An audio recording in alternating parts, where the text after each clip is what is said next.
Welcome into a Week 5 Giants Hangout brought to you by Crestron. My name is Madeline Burke, joined by Russ Salzberg and Brandon London. And guys, we are 25% into the season. The Giants are 1-3, coming off a competitive loss to the Cowboys. But Russ, when you look at the quarter mark of the 2024 season, what is your takeaway so far of this Giants team? Well, we're 1-3. I say we're the Giants are 1-3. They very easily could and should be 3-1, but as Bill Parcells would always say, you are what your record says you are. And listen, they need to improve. I mean, they need to, as far as I'm concerned, I've seen improvement in this team. I have seen improvement in this team. I like what I've seen, from the offensive line pretty much. I like what I've seen from Daniel Jones. We all are in love with Malik Neighbors, and well, we should be. But there just has to be more, I don't know, maybe I call it attention to detail. I've seen far too many drops from receivers. I've seen Devin Singletary, put the ball on the ground. And I love Motor. I am glad he's a Giant. I love his attitude. I like the way he runs.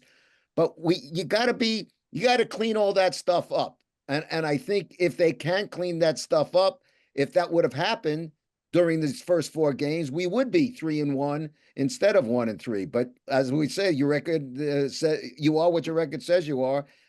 Is there room for improvement? There most certainly is.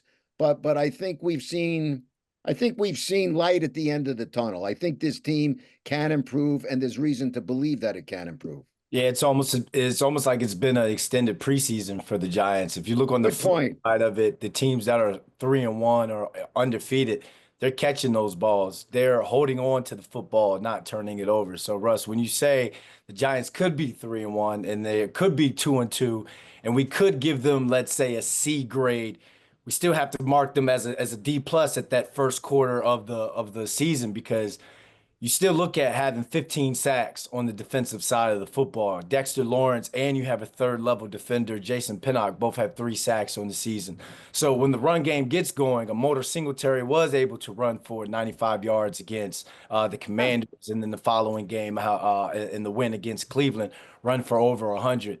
But then again, those B pluses, those A minuses get negated by the Fs and the Ds in terms of putting the football on the ground and not catching the football. So you have to flush that first quarter of the season, that first marking period, and then we got the next 4 to look at in terms of the halfway mark. But it all starts out in Seattle on Sunday.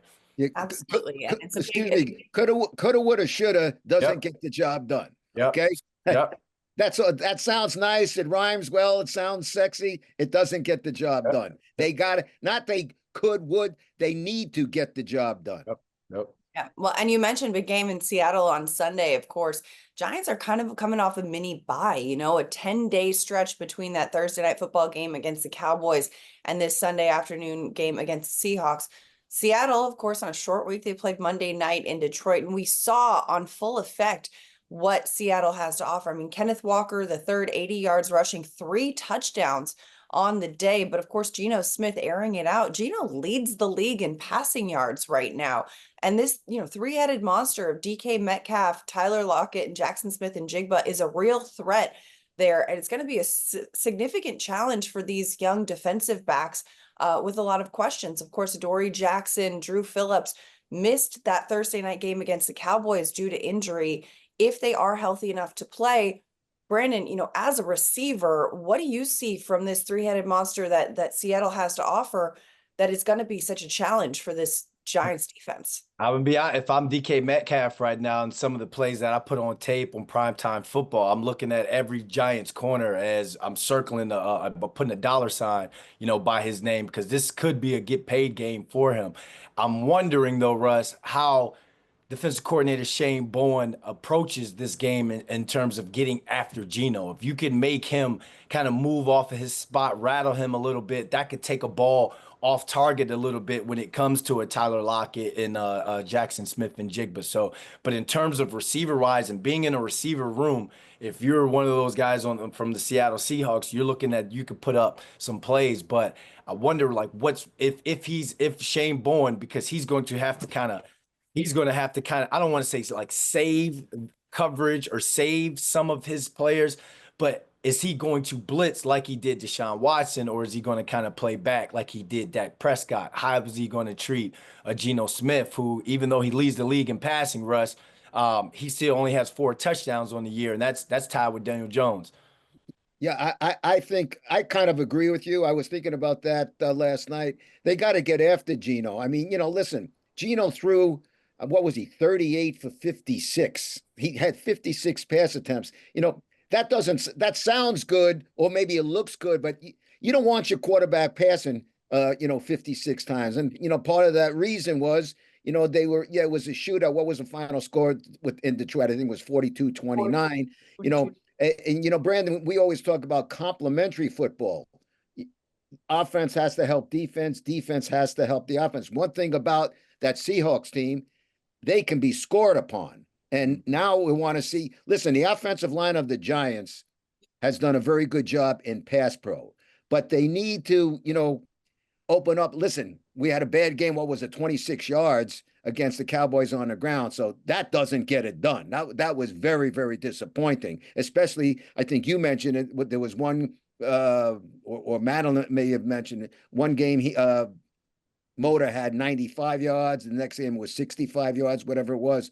So, yeah, we got to, the pass pro has been there, and I think it will be there. The other thing that I'm worried about when the Giants have the ball, as you well know, that's a rough crowd. And, penalties hurt the Giants last game. We do not need that happening this game. We don't need to help the other team. And we've done that a bit too much.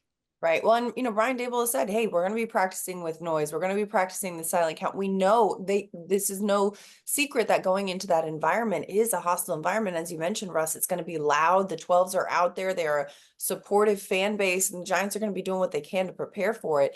You mentioned the offense, its ability to produce against the Seahawks defense. Of course, on Monday Night Football, we saw not only Detroit put up points, but Jared Goff going 18 for 18, a perfect game, didn't miss a single completion in that game.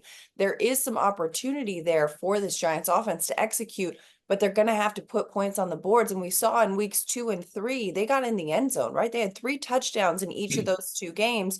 Week 4, they really struggled to close it out. They've struggled, especially in that red zone area. And so, Brandon, when you look at the way that the Giants played in weeks 2 and 3, and then comparison to, week 1 and week 4 and the inability to score there, what is the biggest difference that stands out to you?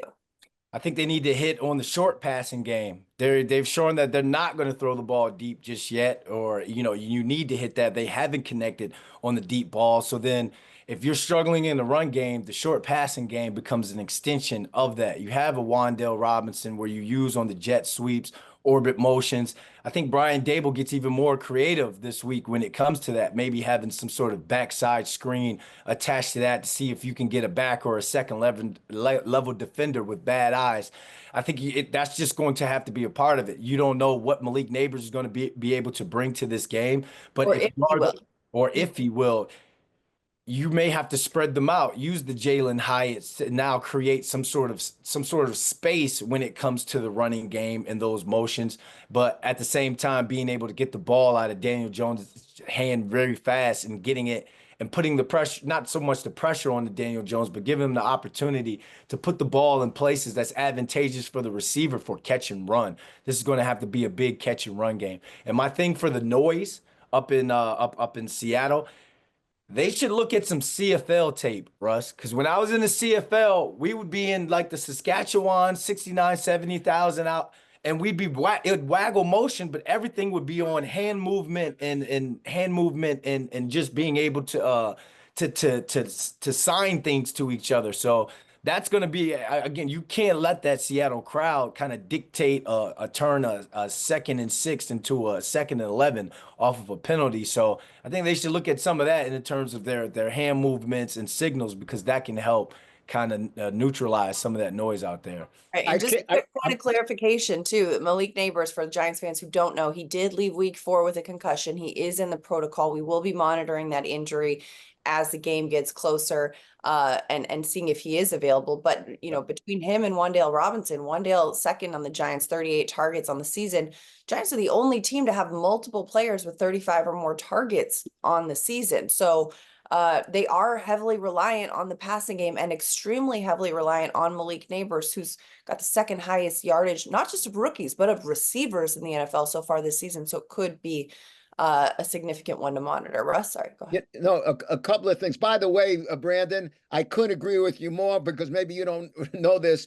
Mike, I spent 4 years starting my career up in Canada watching the Toronto Argonauts Oh, every week. really? Okay. And let me tell you, you are 100% right with that whole hand motion. 100% right. And those crowds, they may not be as big as NFL crowds are, except maybe for the Grey Cup, but they're raucous. And you're 100% right. That was an excellent, excellent point. A couple of things I want to talk about. Both you people just touched on it. Well, you had both guys, Malik and Wan'Dale, each getting double-digit targets. You know, I mean, for crying out loud, I mean, they each had double-digit receptions. So, like Dave said, you're not going to get 3 guys with double-digit receptions. That's one. On number 2, what Brandon brought out, I happen to really like the way they've been going, the Giants, with the short game. And there's been some criticism, not so much criticism, but how come you're not getting the ball downfield more? I would like to see that as well. But at the same point, I don't have a problem with the short game, but it's how we opened up the show today. That short game is fine, the short passes, as long as everybody is catching the ball. There's been too many drops, not just long passes. There's been too many drops. And that's something, you know, you look at it one game, okay. You look at it a couple, okay. Enough. We got to hold on to the ball. These guys are good receivers. They have to hold on to the ball. And that breeds the confidence within the receiver room. So now when you catch a 12-yard curl route or a 5-yard under, like you see the Giants run a lot, you catch it, or you've been catching some harder throws and targets, that confidence gets going. It's like Mario Brothers when you get a couple little mushrooms and turtles in you, you know, you start to puff your chest out a little bit. Now you catch an under, you break a arm tackle. Now that 5-yard catch turns into 15, or it could turn into a 22 or 50 with the speed that they have out on the perimeter in this Giants offense. So if I'm Jalen Hyatt, this is that opportunity to where you've kind of done a good job of kind of saying the right things in terms of wanting to get in there if Malik Neighbors can't go. But the Darius Slayton's, Wan'Dale, you know you're going to get your double digit targets. The Darius Slayton's and the Jalen Hyatts now catching, like, be ready to catch and run. And you've seen Darius Slayton do that before. You've seen him not only go over the top, but you've seen him catch like a little hitch or like some little drag route and turn it up against the Texans a year or two ago. So it's there. It's there for the taking within this Giants receiver core. And I know Mike Grove personally. He coached with my father, and he played with my uncle at UVA, my Uncle Paul. So I know he's telling the guys, like, hey, if we're going to go out there, it's going to have to be a game where we're going to have to take over, and just, don't be pretty, don't be shiny, don't be sexy. Go out there, be gritty, because gritty's going to make some big plays on a Sunday. Hey, you say don't be sexy, but I know one person who's got a note on that, and that's Dexter Lawrence, 97. I just threw you that oop, Madeline. I just I threw you know, right? that transition. This is teamwork right here. This is 9 years of teamwork right here. But sexy Dexter, I mean, we've talked a lot about the Giants offense and the needs we want to see from this Giants offense on Sunday afternoon in Seattle, but the defense going against Seattle's offensive line, which ranks 31st in both pass block win rate and run block win rate. Geno Smith has been pressured at the 10th highest rate in the league, which is a surprising amount considering the passing yardage, again, leading the league in passing yards. When you look at the way that this Giants pass rush has had their ebbs and flows so far this season, and it's had some success, but again, last week we saw, they did get to Dak Prescott in week 4. Kayvon Thibodeau had a sack for an 8-yard loss, the first time they had sacked Dak Prescott the Giants had since 2021. So being able to get pressure on the quarterback, but this week, with a guy who is so evasive and who is able to keep plays alive and get out of the pocket and continue to do that, what kind of a challenge does that pose for this Giants defense and this Giants pass rush in trying to pressure this quarterback, Brennan? I say treat him like Cleveland. Shane Bowen, Exactly. you went after Deshaun Watson. Like he went, I didn't know Shane Bowen blitzed that much. I thought Wink Martin He snuck doesn't. He into usually the doesn't. into the Yeah. booth, but then they backed off of a Dak. So, like you said, Russ, if we're gonna equate Geno Smith to a tier, we don't have him on that pure. I don't have him on that pure passing level as a Prescott, but I think he's better than a Deshaun Watson when it comes to throwing the football and spraying the football. But at the same time, get after him because again, you're gonna have to mask a little bit when it comes to your secondary up against a receiver core like that. But hey, we want to see spiders. We want to see sexy Dexies. And whatever Kayvon does from time to time, he does Victor Cruz, but you want to see it. We want to see it. I want to be sitting there looking at the game, emceeing the Giants watch party at McMahon's in Brooklyn, McMahon's Pub. I want to be Plug. able to be emceeing that and seeing the fans that come out there doing those dances because if the pass rush, again, I'll put pressure on the receiver core to win this game or be a big reason, but the pass rush has to be there as well because you gotta rattle Geno somehow, some way. Brandon, I'm glad you brought up the Browns game because I use this expression. They came out, listen, they were really mad. They knew they should have won the game against Washington. They knew they should have won that game, and they came out real angry. And I used an expression that they used to use in the fight game. When you punch, when you hit somebody, you want to hit with bad intentions. Now, they don't want to hurt anybody, but when I say hit with bad intentions, you want to go after that person. And the Giants defense came out with bad intentions when they faced the Browns. They have to come out with that same bad intention attitude facing the Seahawks and going after Geno Smith. When I say bad intentions, again, not hurt him, but be mean. Show the defense. Show an attitude. Show that enough is enough. Let's take care of business. You know, Madeline, you mentioned ebbs and flows. Well, enough of the ebbs. Let's take more of the flowing. Where we say them, if we had more flowing and less ebbing, the Giants might be 3-1 instead of 1-3. I mean, couldn't have said it better. More flows, less ebbs. Let's do it right here. Week 5, the Giants are headed to Seattle, facing the Seahawks. Afternoon slated games. We'll be covering it. We'll be monitoring it all week with Giants.com, Giants Social, all of our platforms. For Brandon London and Russ Salzberg, I'm Madeline Burke. Thanks for hanging out with us on Week 5 Giants Hangout, brought to you by Crestron. We'll see you next week.